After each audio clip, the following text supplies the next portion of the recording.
কৃষ্ণনগরে ঐতিহ্যবাহী জগদ্ধাত্রী পুজো। জগদ্ধাত্রী পুজোর বিসর্জনের দিন বিসর্জন দিতে যারা গেছিলেন ভক্তরা, তাদের উপরে নৃশংসভাবে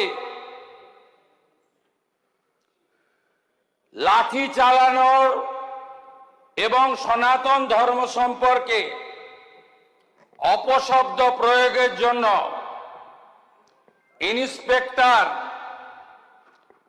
অমলেন্দু বিশ্বাসকে সাসপেন্ড করা হলো।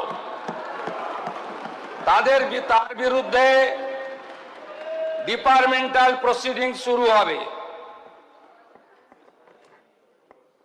দক্ষিণ 24 পরগনা জেলার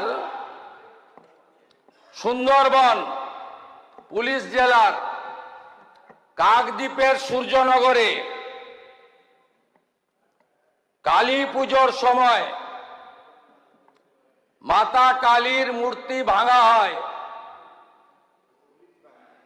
সেই কালী মাতার মূর্তি অর্থাৎ আস্থাতে আঘাত করার জন্য এলাকার মানুষ প্রতিবাদ করেন। প্রতিবাদ অনেকক্ষণ চলে। বেলা 12টার সময় তৎকালীন সুন্দরবন জেলার পুলিশ সুপার আইপিএস কোটেশ্বর রাওর নেতৃত্বে 500 পুলিশ গিয়ে জনতাকে ছত্রভঙ্গ করে, ব্যাপক লাঠিচার্জ করে। এই পর্যন্ত নয়, ঠিক ছিল। তারপরে মাতা কালীকে প্রিজন ভ্যানে তুলে থানায় নিয়ে যায়। আইপিএস কোটেশ্বর রাওকে সাসপেন্ড ঘোষণা করলাম।